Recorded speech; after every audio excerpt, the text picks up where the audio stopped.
We saw two growers in green BDUs with SKSs or AK-47s, machetes. They were ghosts. And I went, okay, this is a whole new wildlife enemy, man. This is crazy. Who are these guys? What if I told you that right now, at this very moment, there's a war being fought in America's most beautiful places? Not overseas, not in some distant land, but in the heart of our national forests, where families go to camp, hike, and escape the chaos of modern life. A war where American law enforcement officers have been shot and left bleeding in the wilderness, where entire ecosystems are being poisoned, where people disappear without a trace. And the enemy? They're not wearing uniforms. They blend into the shadows of our own forests, turning nature's sanctuary into a billion-dollar battlefield. This is the story of how Mexican cartels declared war on America's wilderness and why most Americans have no idea it's happening. August 5th, 2005, Sierra Azul Preserve, California. Officer Martinez crouched beside his partner's motionless body, blood seeping through the tactical vest, staining the forest floor crimson. The Kalashnikov bullet had torn through his partner's legs, and now Martinez could do nothing but wait. Wait for the helicopter. Wait and pray it would arrive before his partner bled out in the California wilderness. 23,000 marijuana plants stretched out before them like a green ocean of illegal profit. This wasn't some small-time operation run by hippies in tie-dye shirts. This was industrial. This was war. What Officer Martinez didn't know in that terrifying moment was that he was witnessing history. His partner had just become the first law enforcement officer in American history to be shot and nearly killed by an illegal marijuana grower. The first casualty in a war that most Americans still don't know exists. The shooter? A cartel gunman protecting what authorities would later value at over $30 million worth of marijuana. As Martinez applied pressure to his partner's wounds, listening desperately for the sound of rescue helicopters, the gunman melted back into the forest like a ghost. But this was just the beginning. To understand how we got here, we need to go back to 2001. California had just legalized medical marijuana, and something unexpected happened. The black market exploded. Think about it. Suddenly, there was legal cover, legitimate demand, and massive profits to be made. The cartels saw an opportunity that was too good to pass up. Why risk smuggling drugs across heavily guarded borders when you could grow them right here, on American soil? The numbers tell the story of an invasion. 2001.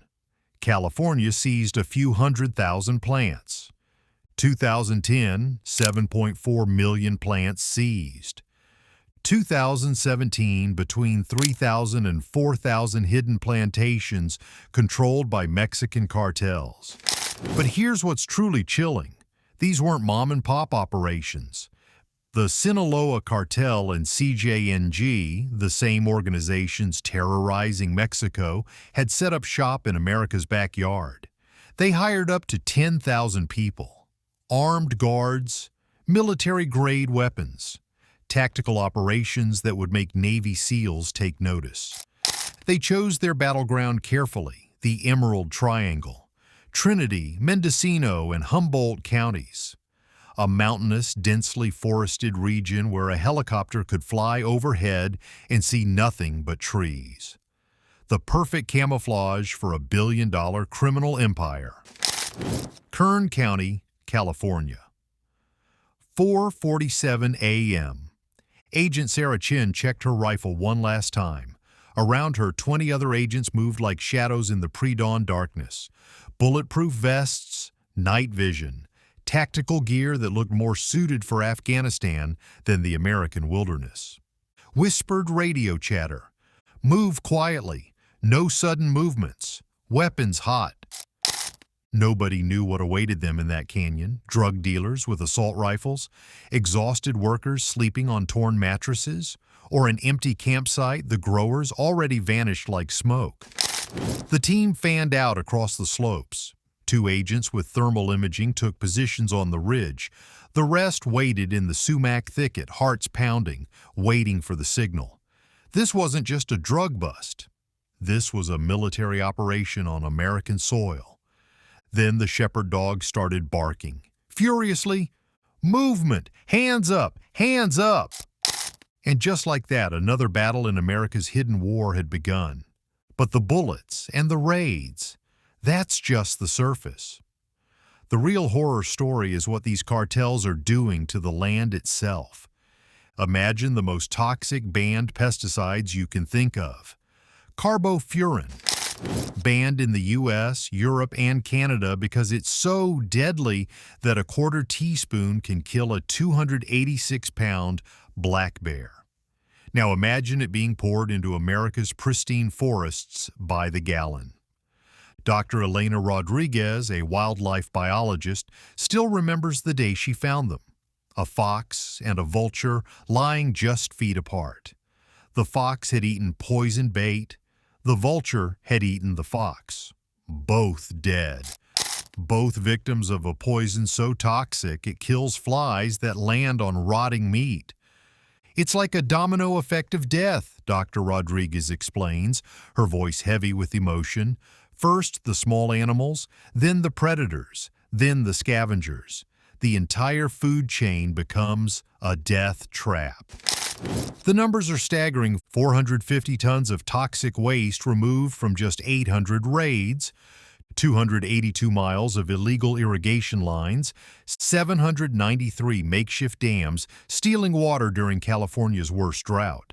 At least one animal species on the verge of extinction. But here's the most terrifying part. This is just what they found.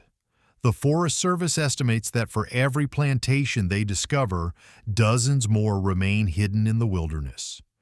Miguel's hands were shaking as he told his story to the camera, his face obscured in shadow for his own protection. "They promised me $120,000 for 1 season, he whispered. "Good conditions, they said. Fair pay. It was all lies." Miguel was one of the lucky ones. He escaped, but not before he saw the truth behind the cartel's forest empire. Imagine being lured to what you think is a legitimate job, only to find yourself trapped in a plywood shack with no running water, no heat, surrounded by armed guards and attack dogs, your passport taken, your phone confiscated, no way to contact the outside world. This isn't just environmental destruction. It's human trafficking on American soil.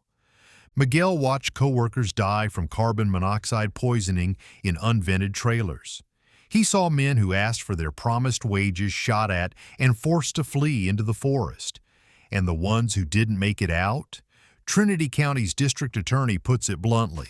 The wilderness could be hiding mass graves. Hundreds of people could be out there and we'd never know.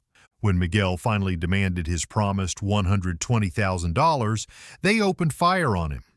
He spent 3 days hiding in the forest, eating berries and drinking from streams before making it to safety. His final payment? $300. But the cartels weren't content with just poisoning the forest and enslaving workers. They had one more weapon in their arsenal: fire. Since growers live on the plantations for months, they bring everything that could spark a wildfire: cigarettes, camping stoves, firewood. Sometimes they deliberately set fires to cover their tracks when law enforcement gets close. The devastating toll: 13 confirmed wildfires directly linked to illegal grows. 272,000 acres of California forest destroyed since 2009. The 2020 Dolan fire alone, 123,000 acres burned. And here's the terrifying geography lesson. 80 to 85% of all illegal marijuana on public lands is grown in California's national forests. 4 of those forests surround Los Angeles, home to 19 million people. Every time cartels set up shop in those dry federal forests, they're putting nearly 20 million Americans at risk of wildfire. The U.S. government's response? Create a specialized unit that sounds like something out of a Tom Clancy novel. The Marijuana Enforcement Team, tactically trained officers, snipers, survival specialists, canine units, helicopter support, National Guard troops, a small army dedicated to fighting cartels in America's forests. In just their first 5 years, 800 raids conducted, 3 million plants destroyed, 30 tons of processed marijuana seized, 973 arrests, 90% illegal Mexican immigrants. 600 plus guns confiscated. But here's the crushing reality. It's not enough. Not even close. Trinity County, ground zero for the cartel invasion, spans 3,000 square miles. That's twice the size of Rhode Island. How many sheriff's deputies patrol this vast wilderness? 22. Often just 2 are on duty at any given time. The cartels know they outnumber law enforcement. They can see police convoys coming from miles away, disappearing into the forest like phantoms before the first patrol car arrives. They deliberately destroy roads, making them nearly impassable for law enforcement vehicles. They remove road signs to confuse travelers. It's asymmetrical warfare, and the cartels are winning. In 2016, California legalized recreational marijuana. Surely this would solve the problem, right? Legal weed would put the cartels out of business. Wrong. Dead wrong. Legalization didn't stop the cartels. It gave them cover. Now they could hide their illegal operations among legal ones. They could use legitimate businesses as fronts. They could transport their product with much less suspicion. The Sacramento raids of 2018 revealed the new reality. 74 homes in regular neighborhoods where families should have lived converted into marijuana grow houses. Officers falling through rotted floors, melted wires, and burned out electrical panels. Foundations chipped away to steal electricity from the city grid. The cartels had learned to blend in, suburban houses by day, drug factories by night, and they weren't limited by state lines like legal dispensaries. They could ship their tax-free, regulation-free product anywhere in America. The billion-dollar black market had evolved. Meet Morad Gabriel, a regional wildlife specialist who has dedicated his life to undoing what the cartels have done to America's forests. It can be done, Gabriel says with quiet determination, but only with stable and sufficient funding. The cleanup operations are almost as dangerous as the original raids, hazmat suits required, helicopters to airlift contaminated soil, specialists trained to handle the most toxic substances known to man. In the Cleveland National Forest alone, they collected 1.5 tons of trash in a single day, over a mile of irrigation pipes, more than 1,000 pounds of fertilizer, dozens of bottles of banned pesticides. The cost? $40,000 per site, and that's just for cleanup, not including hazardous waste disposal. Once an area is cleared and restored, Gabriel explains, growers usually don't come back. That's why funding is so crucial. It's not just a temporary fix, it's a lasting way to undo what the cartels have done and keep it from happening again. His estimate to solve the problem completely? $20 to $23 million over 5 to 8 years. The amount actually allocated? Only 10 to 12% of what's needed.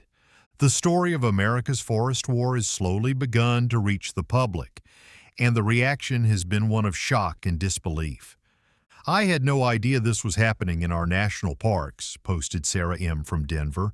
I take my kids camping in these places. The thought that we could stumble onto an armed cartel operation is terrifying. Environmental groups have rallied to the cause. The Sierra Club called it an ecological holocaust happening in our own backyard.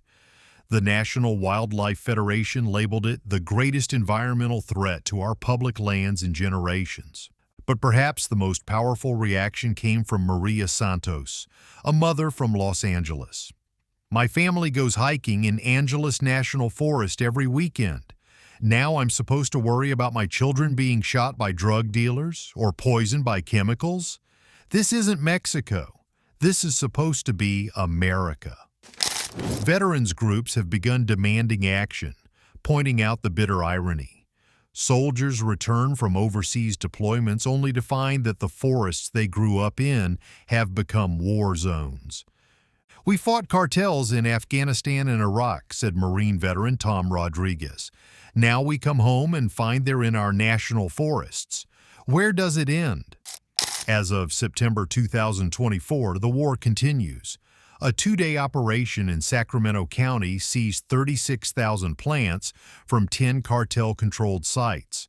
The plants were hidden among legal crops, corn stalks providing perfect camouflage for the forbidden harvest. The scope remains staggering. Thousands of illegal plantations still operating, millions of plants still growing in America's forests, billions of dollars in cartel profits, countless animals still dying from poison, workers still trapped in modern slavery, millions of Americans still at risk. But there is hope. Every cleared plantation that stays clean, every rescued worker who finds freedom, every poisoned stream that runs clear again, every family that can hike safely through their national forest. The question isn't whether this war can be won. Men like Morad Gabriel have shown us it can. The question is whether America has the will to fight it. Because right now, while you've been watching this video somewhere in a California forest, cartel gunmen are standing guard over their illegal empire. Somewhere, a worker is sleeping on a torn mattress, dreaming of escape. Somewhere, poison is seeping into the groundwater that feeds the streams your children play in. This is America's hidden war, and it's time to bring it into the light. The fight for our forests isn't over. It's just beginning, and it needs all of us to win it.